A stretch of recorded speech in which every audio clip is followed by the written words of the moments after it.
Bentrovati al meteo. Quella di lunedì 26 agosto sarà una giornata caratterizzata da un tempo in prevalenza buono, ma vediamo nel dettaglio la previsione. Sul Veneto avremo un ampio soleggiamento ovunque al mattino, poi durante le ore più calde della giornata potrebbero svilupparsi dei temporali sulle Alpi, localmente anche accompagnati da grandine. Attenzione dunque. Temperature stazionarie minime tra 19 e 24 gradi, massime comprese invece tra 29 e 32 gradi circa. Ci spostiamo ora sul Friuli Venezia Giulia, dove non si escludono dei piovaschi sparsi sulle aree montuose a partire dal pomeriggio, mentre altrove sarà asciutto e anche maggiormente soleggiato. Temperature minime tra 20 e 25 gradi, massime tra i 30 e i 32 gradi.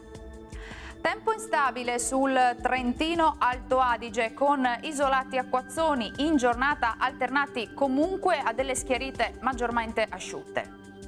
Temperature minime tra 17 e 19 gradi, massime sui 31 gradi circa. Bene, dal meteo di Antenna 3 per ora è tutto. Arrivederci.